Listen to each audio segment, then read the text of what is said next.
నమస్కారం అండి. నమస్కారం.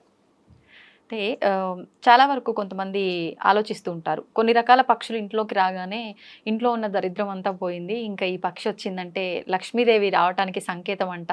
ఇప్పటి నుంచి కొంచెం మా ఇబ్బందులన్నీ తొలగిపోతాయి అని చెప్పి భావిస్తూ ఉంటారు. కొంతమందేమో కొన్ని రకాల పక్షుల శబ్దాలు వినిపించినా, ఇంట్లోకి తరచూ పక్షులు రావటం గమనించినా కూడా ఏదో ఇబ్బంది రాబోతోంది అని చెప్పి బాగా గట్టిగా విశ్వసిస్తూ ఉంటారు. నిజంగా ఇలాంటివి ఉంటుంటాయా? ఒక పక్షి రావటము, పోవటం వెనక మంచి చెడులు అనేది మన జీవితం డిసైడ్ చేయబడుతుందంటారా? అవుతుందండి. ఎందుకంటే మన విశ్వం అంతా కూడా ఒక శక్తి కేంద్రం.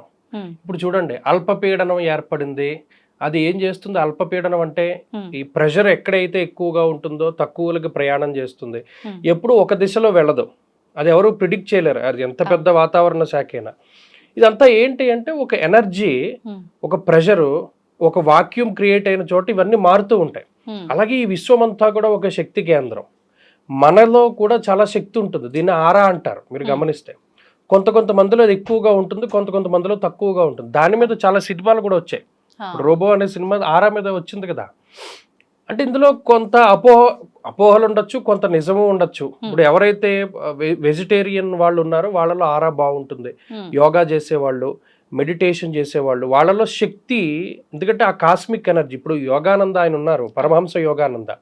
మరి అటువంటి వాళ్ళలో ఆ కాస్మిక్ ఎనర్జీయే కదా. 10 రోజులైనా 15 రోజులైనా మనిషి చచ్చిపోయినా అసలు ఏం అవ్వలేదు. మరి అందులో ఉన్న సైన్స్ ఏంటి?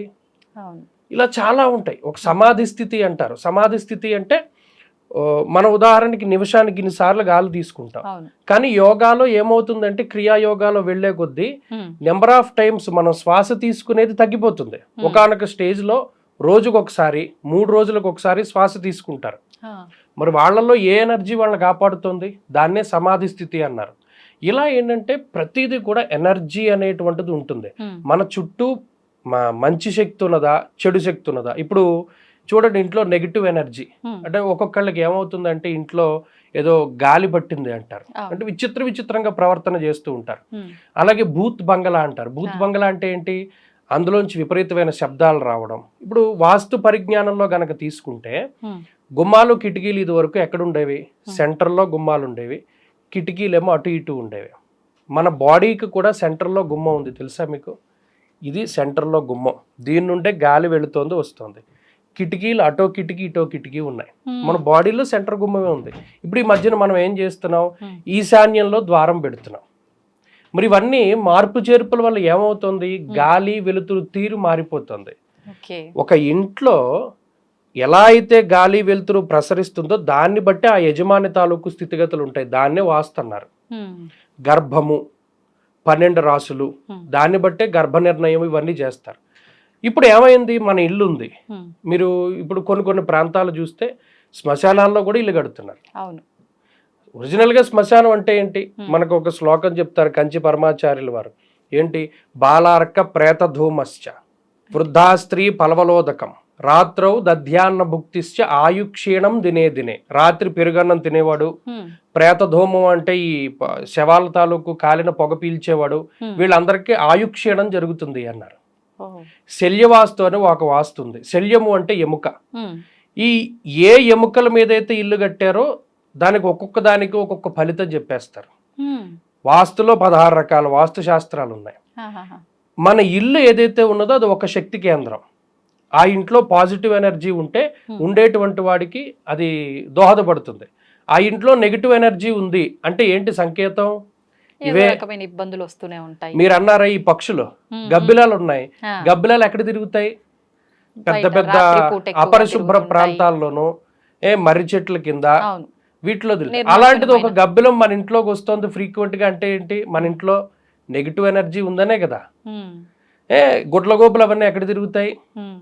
అవి అంతా కూడా ఒక రకమైనటువంటి ఎనర్జీ, ఆ శక్తి వాటికి సంబంధించిన ఉండేది. అలాగే ఇప్పుడు చూడండి, పావురాలు పెంచుకుంటారు. నిజంగా ఎంత తప్పు! పావురాలు తాలూకు గాలి పీల్చి చచ్చిపోయిన వాళ్ళు చాలా మంది ఉన్నారు. ఊపిరితిత్తులకు సంబంధించిన వ్యాధులు వస్తాయని. అలాగే మన ఇంట్లోకి నెమలు వచ్చింది, మన ఇంట్లోకి ఏమో పిచ్చుకలు వచ్చాయి. పిచ్చుక అది ఎంతో వాసయోగ్యమైన ప్రాంతం అయితే తప్పితే అక్కడ గూడు కట్టుకుని పిల్లల్ని పెట్టదు.